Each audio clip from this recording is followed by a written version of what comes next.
Hello students, welcome to maths vision institute. देखो, आज हम nature of roots of quadratic equations इसके बारे में पढ़ेंगे। ठीक है। देखो, जो नेचर ऑफ रूट्स है क्वाड्रेटिक इक्वेशन के, जो नेचर है रूट्स के, वो डिपेंड करते हैं डिस्क्रिमिनेंट पे। देखो, हमारे पास क्वाड्रेटिक फॉर्मूला क्या होता है? क्वाड्रेटिक फॉर्मूला होता है हमारा x is equal to minus B plus minus square root of D upon 2a। Now अब ये जो हमारा डिस्क्रिमिनेंट है डी, ठीक है, इस पे डिपेंड करता है कि हमारे जो क्वाड्रेटिक इक्वेशन के नेचर ऑफ रूट्स होंगे वो क्या होंगे। ठीक है। तो उसके लिए हम देखो तीन केसेस समझेंगे। पहला case, when D is greater than 0। जो हमारा डिस्क्रिमिनेंट है, डिस्क्रिमिनेंट में मालूम है डिस्क्रिमिनेंट क्या होता है? Discriminant is equal to B square minus 4ac। ठीक है। मीन डिस्क्रिमिनेंट अगर d ग्रेटर देन 0 हो, means B square minus 4ac की वैल्यू अगर ग्रेटर देन 0 है, तो उस केस में हमारे पास दो रियल एंड डिस्टिंक्ट रूट्स आते हैं। ठीक है। In that case we get two real numbers which are distinct from each other, मतलब अनइक्वल आएंगे वो। ठीक है। वो देखो वो कैसे होता है। देखो, अगर d ग्रेटर देन 0 है तो x की दो वैल्यूज आएंगी। एक आएगी minus B plus square root of D upon 2a, and दूसरी वैल्यू क्या आ जाएगी? x is equal to minus B minus root D upon 2a। ठीक है। देखो, ये जो दोनों वैल्यूज आई हैं, ये दोनों डिफरेंट वैल्यूज हैं। ठीक है। This value is different from this value, and दोनों रियल नंबर आएंगे। ठीक है। दोनों केसेस में हमें रियल नंबर ही मिलेंगे। तो इसमें हम नेचर ऑफ रूट्स क्या बोल सकते हैं कि जो दो रूट्स आएंगे वो रियल होंगे और डिस्टिंक्ट होंगे। डिस्टिंक्ट मतलब अनइक्वल रूट्स होंगे। ठीक है। तो इस केस में हमें two real and distinct roots मिलेंगे। ठीक है। So the nature of the roots are two real and distinct roots. Two real and distinct roots हम इसलिए बोलेंगे क्योंकि दोनों रियल नंबर्स होंगे और दोनों डिस्टिंक्ट होंगे, मतलब अनइक्वल रूट्स होंगे। ठीक है। तो हम ये भी कह सकते हैं कि two real and unequal roots. ठीक है। तो चलिए, ये हमने पहला केस समझ लिया। अब सेकंड केस क्या हो सकता है? सेकंड केस में if d is equal to 0। ठीक है। ठीक है। देखो, d के तीन ही केसेस बन सकते हैं, या तो d ग्रेटर देन 0 होगा, या d इक्वल टू 0 होगा, या d लेस देन 0 होगा। ठीक है। तो d ग्रेटर देन 0 के केस में हमने पढ़ लिया two real and distinct roots आते हैं। Now when d is equal to 0, जब d की वैल्यू 0 के इक्वल होगी तो उस केस में देखते हैं क्या मिलेगा हमें। x is equal to minus B plus minus root D upon 2a। ठीक है। अब इसमें अगर हम d की वैल्यू को 0 पुट कर दें तो देखो x की वैल्यू क्या क्या मिलेंगी? ये मिलेगी minus B plus minus root of 0 upon 2a, और x is equal to minus B minus root of 0 upon 2a। ठीक है। तो that means x is equal to minus B, अब रूट ऑफ 0 तो 0 ही होता है। ठीक है। स्क्वायर रूट ऑफ 0 0 के इक्वल होता है, तो minus B plus 0 upon 2a, और x is equal to minus B minus 0 upon 2a। ठीक है। तो यहां से x की वैल्यू क्या आ गई? अब देखो, माइनस बी प्लस 0 तो माइनस बी होगा, तो माइनस बी अपॉन 2a, और x इज इक्वल टू यहाँ क्या आया? Minus B minus 0, minus B minus 0 भी माइनस बी होगा, तो माइनस बी अपॉन 2a। ठीक है। तो देखो, हमने क्या ऑब्जर्व किया कि इस केस में जो दोनों रूट्स हैं वो माइनस बी अपॉन 2a के इक्वल आए हैं। मींस इस केस में हमें दो रियल नंबर्स मिलेंगे लेकिन दोनों इक्वल होंगे। ठीक है। तो नेचर ऑफ रूट्स क्या हो जाएगी? Nature of roots are two real and equal roots. So this is the second case. Now अब हम थर्ड केस पे आते हैं। ठीक है। Now what is third case? Third case is when d is less than 0। ठीक है। अब देखो, अगर d लेस देन 0 होगा तो उस केस में नेचर ऑफ रूट्स क्या होगी, तो वो भी स्टडी करते हैं। तो देखो, इसमें हम क्वाड्रेटिक इक्वेशन, क्वाड्रेटिक फॉर्मूला जो है हमारा होता है minus B plus minus root D upon 2a। ठीक है। अब देखो, यहां पर ये जो रूट रूट डी है, इस स्क्वायर रूट ऑफ डी जो बनेगा हमारा, इसमें डी नेगेटिव है, ठीक है। तो अगर डी की वैल्यू नेगेटिव होगी तो उस केस में रूट डी जो है वो रियल नंबर नहीं होगा, not a real number. Means अगर स्क्वायर रूट के अंदर नेगेटिव नंबर आ जाता है तो वो रियल नंबर नहीं होता, ठीक है। अच्छा, हम ये कैसे चेक करेंगे कि अगर स्क्वायर रूट के अंदर नेगेटिव नंबर आता है तो वो रियल नहीं है, ठीक है। तो लेट अस चेक दैट, ठीक है। देखिए ये बहुत सिंपल है कि अगर किसी भी नंबर का हम स्क्वायर करते हैं और अगर उसका स्क्वायर करके वो नेगेटिव आ जाता है तो वो रियल नंबर नहीं हो सकता, ठीक है। फॉर एग्जाम्पल, अगर सपोज हम डी की कोई वैल्यू लेते हैं, डी की कोई नेगेटिव वैल्यू लेते हैं, सपोज डी की वैल्यू हमने ले ली -12 आ गई सपोज किसी केस में, ठीक है। तो अगर हम रूट ऑफ माइनस डी निकालते हैं, रूट ऑफ डी इस केस में कितना हो जाएगा, रूट ऑफ -12, ठीक है। ये रूट ऑफ डी की वैल्यू आई, ठीक है, ठीक है। ये हमारा रूट ऑफ डी आ गया, रूट ऑफ डी इस केस में आया रूट ऑफ -12। अच्छा, अब अगर हम रूट डी का स्क्वायर करते हैं, इस केस में अगर हम रूट डी का स्क्वायर करें तो इसका मतलब हो गया रूट ऑफ -12 का स्क्वायर, ठीक है, जो कि कितने के इक्वल आएगा, -12 के इक्वल। क्योंकि हमें मालूम है, ये रूल हमने छोटी क्लास में पढ़ा हुआ है कि रूट ए का स्क्वायर जो होता है वो ए के इक्वल होता है, ठीक है। तो according to that rule root of -12 का स्क्वायर -12 के इक्वल हुआ, ठीक है। तो इसमें देखो रूट डी का स्क्वायर क्या आया, नेगेटिव आया ना, ठीक है। और हमें ये मालूम है कि किसी भी रियल नंबर का स्क्वायर नेगेटिव कभी नहीं आ सकता, क्योंकि हमने देखो छोटी क्लासेस में पढ़ा हुआ है, नंबर लाइन में भी हमने पढ़ा था। नंबर लाइन में यहाँ 0 होता है, 0 के लेफ्ट साइड पे सारे नेगेटिव रियल नंबर्स होते हैं और 0 के राइट हैंड साइड पे सारे पॉजिटिव रियल नंबर्स होते हैं, ठीक है। तो अगर सपोज हम कोई एक नेगेटिव रियल नंबर लेते हैं, चलो -2 ले लेते हैं, ठीक है। -2 का स्क्वायर करेंगे 4 आएगा, ठीक है। और अगर हम कोई पॉजिटिव नंबर लेते हैं, चलो 2 लेते हैं, 2 का स्क्वायर करेंगे वो भी 4 आएगा, ठीक है। मींस तो हमने क्या ऑब्जर्व किया यहाँ पे, हम कोई भी रियल नंबर ले लें, वेदर इट इज नेगेटिव और पॉजिटिव, उसके स्क्वायर, उसका जो स्क्वायर करेंगे वो हमेशा पॉजिटिव ही आएगा, नेगेटिव नहीं आ सकता, ठीक है। तो इसका मतलब अगर किसी नंबर का स्क्वायर करके नेगेटिव नंबर आ रहा है तो वो रियल नंबर नहीं होगा, ठीक है। तो देयरफॉर इस केस में हम कहेंगे कि root D is not real, ठीक है। So in this case we say that root D is not real, क्योंकि अब देखो रूट डी इस फॉर्मूले में भी है, ठीक है। नाउ अगर रूट डी रियल नहीं होगा तो ये पूरा एक्सप्रेशन भी रियल नहीं हो सकता, ठीक है। तो इसका मतलब यहाँ पर नेचर ऑफ रूट्स क्या हो गई कि नो रियल रूट्स, ठीक है। तो in this case we will say that we get no real roots. तो ये हमने तीनों केसेस पढ़ लिए, ठीक है। एक बार रिवाइज कर लेते हैं। तो 3 केसेस में क्या पढ़ा हमने, अगर डी की वैल्यू ग्रेटर देन 0 है तो 2 real and distinct roots means 2 real and unequal roots आएंगे, ये इसकी इस केस में नेचर हो गई रूट्स की, ठीक है। Now when D is equal to 0, in that case we get 2 real and equal roots, ठीक है। दोनों रियल नंबर होंगे और दोनों इक्वल आएंगे उस केस में, ठीक है। और अगर डी की वैल्यू लेस देन 0 है तो उस केस में हमें कोई भी रियल रूट्स नहीं मिलेगा, ठीक है। We get no real roots, ठीक है। These are the nature of the roots in these 3 cases, ठीक है। Now we will take example 16, ठीक है। अब एग्जांपल 16 करते हैं हम आपके एनसीईआरटी बुक का। Find the discriminant of quadratic equation 2x square minus 4x plus 3 is equal to 0 and hence find the nature of its roots, ठीक है। तो इसके हमें रूट्स निकालने, डिस्क्रिमिनेंट निकालना है और नेचर ऑफ रूट्स निकालनी है। तो देखो इक्वेशन क्या गिवन है हमें, सॉल्यूशन करते हैं। इक्वेशन है 2x square minus 4x plus 3 is equal to 0, ठीक है। तो इसका डिस्क्रिमिनेंट फाइंड आउट करेंगे। डिस्क्रिमिनेंट होता है b स्क्वायर माइनस 4ac के equal, which is equal to -4 square minus 4 into 2 into 3।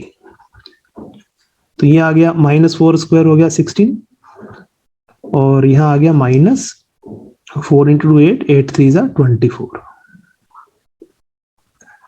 तो ये आ गया -8 के इक्वल। ठीक है, तो देखो अब क्या मिला हमें, डी की वैल्यू -8 है विच इज लेस देन 0। तो अभी हमने क्या पढ़ा था कि अगर डी की वैल्यू लेस देन 0 आ जाती है तो उस केस में square root of D real नहीं होता, मीन्स जो रूट्स हैं वो रियल नहीं आएंगे। ठीक है, तो as D is less than 0 so nature of roots are no real roots. तो ये इसका आंसर आ गया। नाउ अब देखो एग्जांपल 17 करते हैं। A pole has to be erected at a point on the boundary of a circular park of diameter 13 meters in such a way that the difference of its distances from two diametrically opposite fixed gates is gates A and B on the boundary is 7 meters. ठीक है, is it possible to do so? तो क्या ये case possible है? If yes, at what distances from the two gates should the pole be erected? ठीक है, solution करते हैं इसका। देखो पहले हम समझ लेते हैं कि क्वेश्चन में हमें गिवन क्या है।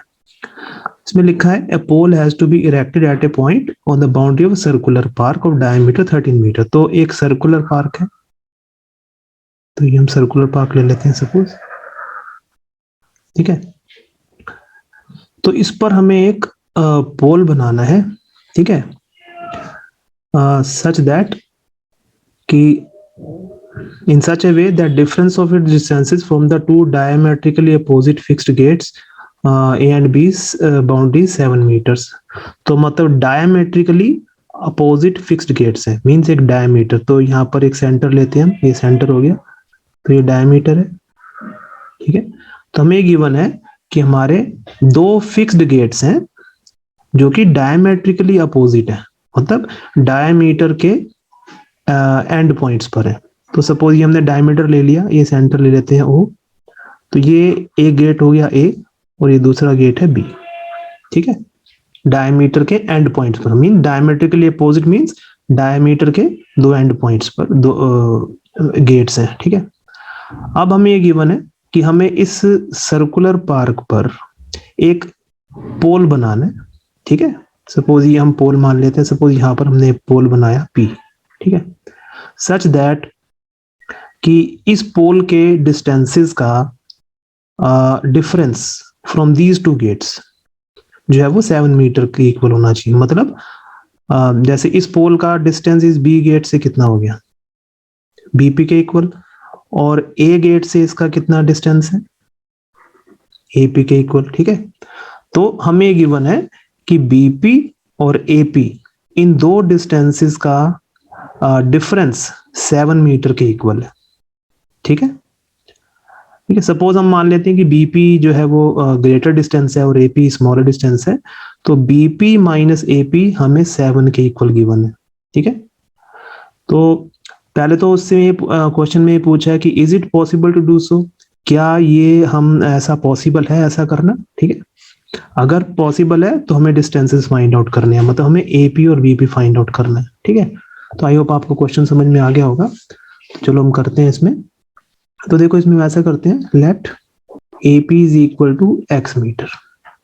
ठीक है, ये फिगर हमने बना ली और AP को हम X मीटर ले लेते हैं। ठीक है, अब देखो जो डिफरेंस है AP और BP का वो 7 मीटर के इक्वल है, तो इसका मतलब ये हो गया कि हम BP को X प्लस 7 मीटर लेंगे फिर। ठीक है, दोनों का डिस्टेंसेस का डिफरेंस जो है वो 7 मीटर है, तो अगर ये X है तो X प्लस 7 हो गया, इन दोनों का डिफरेंस 7 मीटर आएगा। ठीक है, अच्छा देखो अब हमें मालूम है कि angle inscribed in a semi circle is always a right angle. 9th class में हमने ये पढ़ा था सर्कल चैप्टर में कि अगर सेमी सर्कल के अंदर कोई भी एंगल हम इंस्क्राइब करते हैं तो वो राइट एंगल होता है। ठीक है, तो इसलिए राइट एंगल होगा। As angle inscribed in a semi circle is a right angle, therefore angle APB is equal to 90 degree. तो इसका मतलब ये हो गया कि जो ट्राइंगल APB है ये राइट ट्राइंगल है। ठीक है, अच्छा अब देखो हमें इसका डायमीटर गिवन है, इस सर्कल का डायमीटर हमें 13 मीटर के इक्वल गिवन है, तो इसका मतलब जो AB है वो हमारा 13 मीटर के इक्वल है। ठीक है, तो अब हम पहले इसकी इक्वेशन बनाएंगे। देखो राइट ट्रायंगल में हमेशा हम पाइथागोरस थ्योरम यूज करते हैं, ठीक है। तो according to Pythagoras theorem we have AP square plus BP square is equal to AB square, ठीक है। पाइथागोरस थ्योरम तो आपको आती होगी अच्छी तरह, ठीक है। Perpendicular square plus base square is equal to hypotenuse square. अच्छा AP अब हमने कितना लिया है, AP है x, इसका मतलब हो गया x square plus BP square है हमारा x प्लस 7, तो ये x प्लस 7 होल स्क्वायर बन गया BP square is equal to AB square which is 13, तो 13 स्क्वायर हो गया, ठीक है। तो ये हो गया x स्क्वायर प्लस, अब ये x प्लस 7 होल स्क्वायर लगाएंगे, मतलब ये a plus B whole square का फॉर्मूला लगेगा इसमें, तो ये बन जाएगा x स्क्वायर प्लस 2ab बन जाएगा 14x प्लस 7 स्क्वायर बन जाएगा 49 which is equal to 169, 13 square होता है 169, ठीक है। तो ये x square plus x square बन गया 2x square plus 14x plus 49 और माइनस 169 इज इक्वल टू 0, ठीक है। 169 लेफ्ट साइड पे ले आए हम, ठीक है। तो अब देखो क्या इक्वेशन बनेगी, ये बन गई 2x स्क्वायर प्लस 14x और 169, 49 माइनस 169 बन जाएगा माइनस 120 इज इक्वल टू 0, ठीक है।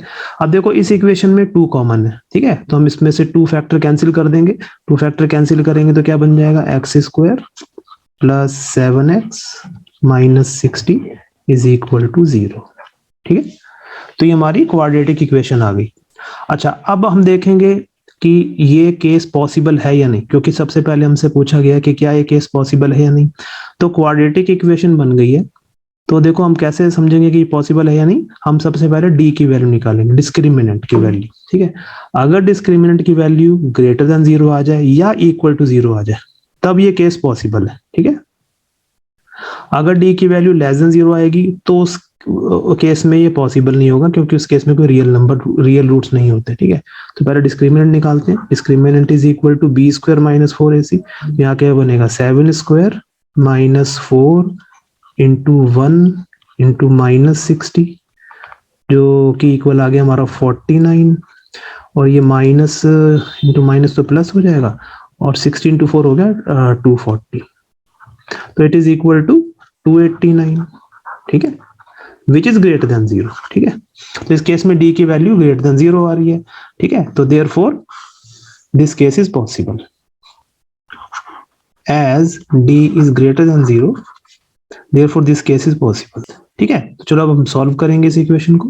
देखो according to quadratic formula we have x is equal to minus B plus minus square root of D upon 2a, तो हो जाएगा माइनस b है यहाँ पर 7, तो ये minus 7 plus minus square root of 289 upon 2a means 2 into 1, 2 into 1, a की value 1 है, तो ये आ गया x is equal to minus 7 plus minus, देखो 289 का स्क्वायर रूट होता है 17, ठीक है, अपॉन 2 इंटू 1 इज 2, तो इट इज इक्वल टू, चलो यहां कर लेते हैं। This implies that x is equal to minus 7 plus 17 upon 2 और x is equal to minus 7 minus 17 upon 2, तो x की यहाँ 2 वैल्यूज आ गई, ये आ जाएगी माइनस 17 प्लस 17 मीन्स 10, तो 10 अपॉन 2 और x is equal to minus 24 upon 2, तो यहाँ से x की वैल्यू आ गई 10 अपॉन 2 होता है 5 और x is equal to minus 12, ठीक है, बिकॉज ये 2 से कैंसिल होगा तो 12 आ गया, और ये 2 5 जा 10, ठीक है। देखो लेकिन x क्या है, x तो यहाँ एक साइड है और साइड तो नेगेटिव नहीं हो सकती, इसलिए ये वाला case x is equal to minus 12 नहीं हो सकता, ठीक है। तो as the side can not be negative, therefore x cannot be equal to minus 12, तो इसका मतलब हो गया कि x जो है 5 के इक्वल होगा, ठीक है। तो चलो अब हम AP और BP हमें निकालना था, ठीक है, तो AP हमारा x के इक्वल है और BP x + 7 के इक्वल है, तो therefore AP is equal to x जो कि 5 आया, तो 5 मीटर के इक्वल हो गया, and BP is equal to x + 7, तो ये 5 + 7 means it is equal to 12 meter. Hence the pole should be erected at a distance of 5 meter and 12 meter from two diametrically opposite gates. ठीक है, तो चलो अब example 18 देखते हैं। Example 18 है find the discriminant of the equation 3x² - 2x + 1/3 is equal to 0 and hence find the nature of its roots. Find them if they are real. ठीक है, अगर रियल रूट्स आते हैं तो उनको हमें फाइंड आउट भी करना है। ठीक है, तो चलो इसका सॉल्यूशन करते हैं। देखो इक्वेशन है 3x² - 2x + 1/3 is equal to 0। तो पहले चलो इसका हम डिस्क्रिमिनेंट निकालते हैं। डिस्क्रिमिनेंट होगा इसका b² - 4ac मतलब -2² - 4 × 3 × 1/3, तो ये कैंसिल हो गया 3 से 3, तो क्या आ गया हमारा, ये आ गया -2 का स्क्वायर हो गया 4, तो ये it is equal to 4 - 4 which is equal to 0। ठीक है, तो d की वैल्यू 0 आ गई, इसका मतलब इक्वल एंड रियल रूट्स आएंगे, therefore we get equal and real roots. ठीक है, अब देखो ये रियल आ रहे हैं तो इसलिए अब इसको फाइंड आउट भी करना पड़ेगा, तो हम इसकी वैल्यू क्वाड्रेटिक फॉर्मूला अप्लाई करते हैं। x is equal to -b + -√d/2a is equal to minus of -2। ठीक है, क्योंकि यहाँ पे देखो b की वैल्यू है -2, minus of -2 plus minus √d तो यहाँ पे 0 है, upon 2a 2 × 3 which is equal to 2 + -0/6। ठीक है, जो कि चलो हम 0 हटा सकते हैं यहाँ पे, प्लस माइनस 0 से कोई फर्क नहीं पड़ता, तो ये 2/6 के इक्वल ही आएगा, मींस 1/3। इसका मतलब जो दो रूट्स आएंगे वो दोनों 1/3 के इक्वल आएंगे। ठीक है, hence the roots are 1/3 and 1/3। तो आई होप आपको ये नेचर ऑफ रूट्स का कंसेप्ट है ये अच्छी तरह समझ में आया होगा, और ये हमने आज एग्जाम्पल किए हैं एग्जाम्पल 18 तक। ठीक है, नेक्स्ट वीडियो में हम एक्सरसाइज 4.4 से शुरू करेंगे। ठीक है, अगर आपको कोई भी डाउट है आप मेरा मैथ्स विजन इंस्टीट्यूट नाम से ऐप है वो आप डाउनलोड कर सकते हो, आपको डिस्क्रिप्शन बॉक्स में भी इसका लिंक मिलता है यूट्यूब वीडियोस के नीचे, आप गूगल प्ले स्टोर से भी इसको डाउनलोड कर सकते हैं। ठीक है, चलिए till next video, bye everyone, thank you very much for watching.